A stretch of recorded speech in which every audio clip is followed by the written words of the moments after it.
Hey, shalom, shalom. Ha'irab tawab la'atam. Sa'ach yakam yawam manar chagador Charlotte, which is good evening. This is your brother Yawan from the GMS camp in Charlotte. Nachamatam kaya hamalakat hashamayim kwara. Repent ye, for the kingdom of heaven is at hand. Call laim la la abanawa Yahweh bahasham Yahweh shai bahasham rocha hakodash wa mashana la zakwanim nawa wa malakam shor chagador, which is all praises to our Father Yahweh, which means he exists. Bahasham, in the name Yahweh shai delivers. And double honors to the elders and apostles of Great Millstone. So this is an article on WCNC, a local news station. It says, person shot in Uptown Charlotte. It says, medic said the victim was taken to a hospital with non-life-threatening injuries, or with life-threatening injuries, excuse me. It says a person is in the hospital Saturday afternoon after a shooting unfolded in Uptown Charlotte. Medic confirmed it happened around 3:40 p.m. along South Church Street near Romare Burden Park. The victim was taken to a hospital to be treated for life-threatening injuries. All right.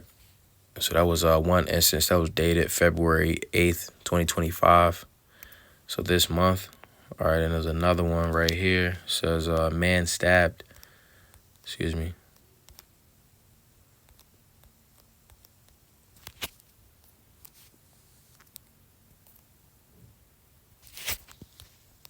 It's a lot. It says man stabbed to death. Hold on. Man stabbed to death near Spectrum. I'm not sure why it's not loading. Give me a second.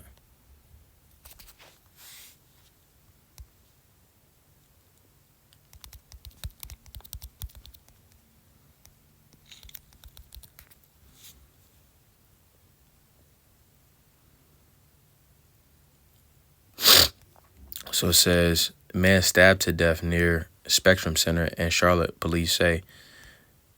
It says, man stabbed multiple times in Uptown Charlotte. Daylight attack has died. So a guy got stabbed, around about the same area. It's a lot of crime, and it's a lot of spirits in that particular area. So, we're seeing an uptick in violence, and not only in Charlotte, but, a lot of these major cities, crime is increasing. So it was a shooting and also a stabbing. And also I wanted to get this article right here. It says one person shot to death in Uptown Charlotte and possible car theft, police say.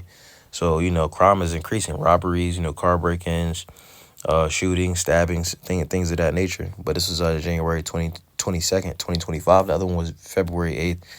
And then the other one was like 2 days ago. Around all about the same area. All right.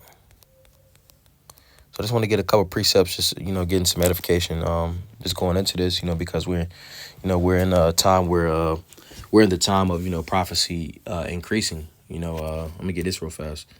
This is Habakkuk chapter 2 and I'll start at verse 1. It says, I will stand upon my watch and will set me upon the tower, you see, because pursuant to Isaiah, the 62nd chapter, all right, goes into, the watchmen, which the watchmen are the prophets, all right, because when you go into that word for watchman, it says Shamar Yam, and that means to save a life, so the Lord is showing compassion to his people, with the elect subscribing to that compassion, you see, with 2/3, just ignoring it, so it says, I will stand upon my watch, right? It's the job of a watchman, it's the job of a prophet.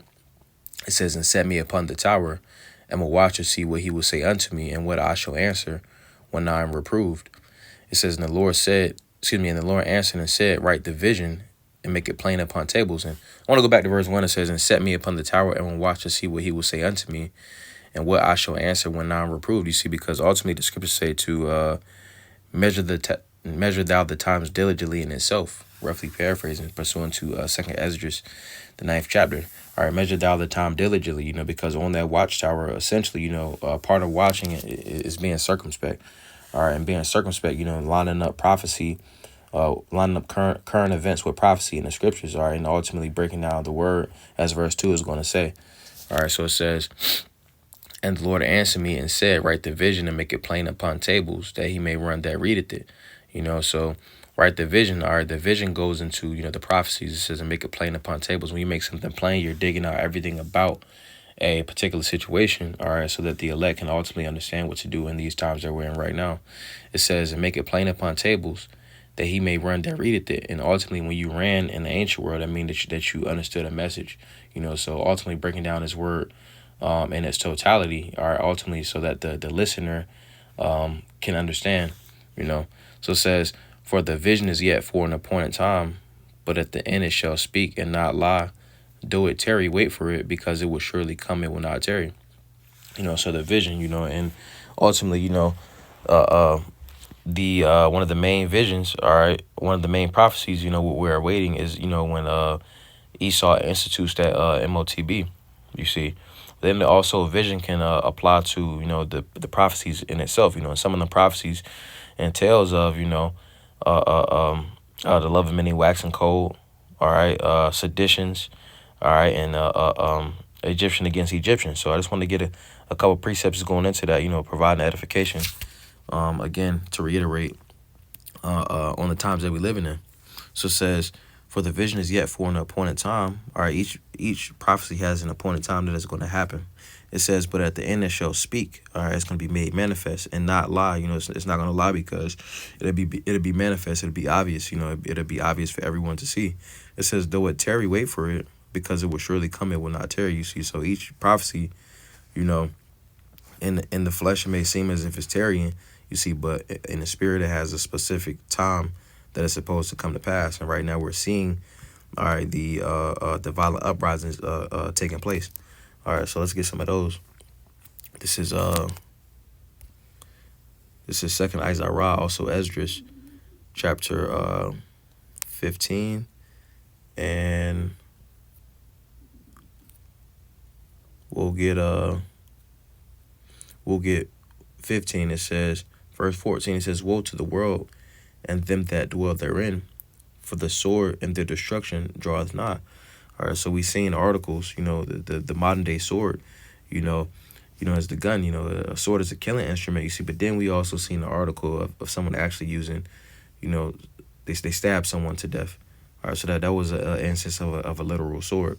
So it says, for the sword and their destruction draweth nigh, and one people shall stand up and fight against another, and swords in their hands. Pretty much, people ultimately, warring against each other. All right, it's going to be very prevalent, all right, in America, Babylon the Great, all right, with the Egyptians against the Egyptians, with a lot of civil wars and things of that nature. So it says, for there shall be sedition among men, and invading one another. They shall not regard their kings nor princes, and the course of their actions shall stand in their power. All right, because sedition goes into insurrections, violent insurrections. All right, and it says among men and invading one another, they shall not regard their kings nor princes. They're not gonna care about what the leadership of this place has to say. They're gonna be taking matters into their own hands. All right, so let's get another one. We'll get Matthew chapter 24, and we'll get verse 12. It says, and because iniquity shall abound, the love of many shall wax cold. All right, so let me get this in the NLT, and it reads, it says, sin will be rampant everywhere, and the love of many will grow cold. So pretty much, the guy got stabbed to death, and I believe they ended up robbing the guy. So they killed him, and then they robbed him. So that's the love of many waxing cold. You see, because years ago, and that was in broad daylight, just like the other shooting was in broad daylight. Things are becoming a lot more obvious, all right, and again, the love of many is waxing cold, you see, because lawlessness is everywhere. Esau is making it more easy to obtain firearms. Okay, he's making the process super easy. All right, and also it was a bill that was going to be passed, or they were proposing a bill to where it said that to conceal carry, they won't require people to have a CCW, concealed carry weapons permit. So essentially, it's going to be a lot of it's going to be a rise, and it's going to be an uptick, in crime, everywhere.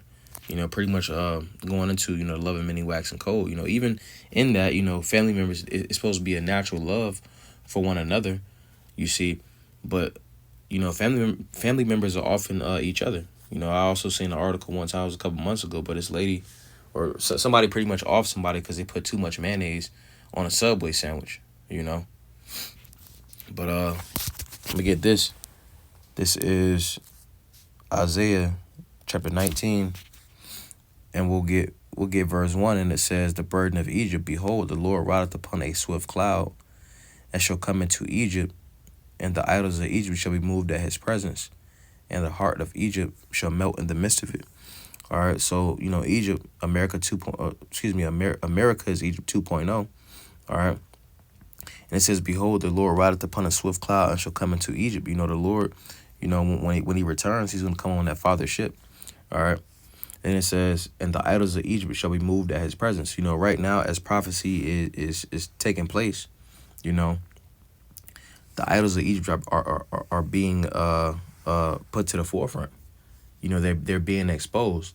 All right, you see, because a lot of people in these times, as the Lord is visiting, the planet Earth, because this word is going out, you know, a lot of people, they confide in different things, all right, and ultimately going to the idolatry. They confide and they confide in the idol of money, okay, their jobs, okay, their cars themselves, all right, they confide in this system. A lot of those things that they confide in, or all of the things they confide in, is being moved. All right, with this word going out, it's exposing those ideologies and philosophies, to be a farce, to be of no avail. It says, "In the heart of Egypt shall melt in the midst of it." All right, the inner workings of this place is melting as we speak. It's dissolving. All right, this place doesn't have a backbone. All right, so it says, and I will, and which when I say a backbone, pretty much something to keep it stable, and it says, "And I will set the Egyptians against the Egyptians, and they shall fight everyone against his brother, and everyone against his neighbor, city against city, and kingdom against kingdom." You see, and that's ultimately what's taking place. We're seeing crime running rampant in America, Babylon the Great. When those in a specific society is supposed to be at peace. You see, we see a spirit, a murderous spirit, just lurking everywhere. All right, again, because in these times, and who's ruling, Esau, if he wanted to, he could change a lot of these things, you see, but he doesn't want to, you see.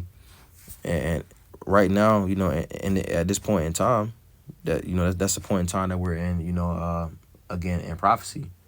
All right, and it's gonna get super bad to the point where Esau, that's gonna be another reason for him to bring in his troopers, and that's around by the time when they drop the Karagma, you see, because essentially everybody has had it with America's leadership, you see.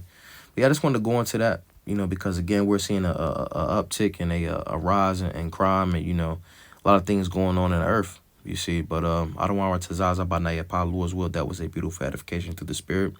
While I don't want to Taza Atam Yash like a lot to Wab, Lord's will. You all have good night. Wa shalom lakam, which is peace unto you all. A shalom, shalom.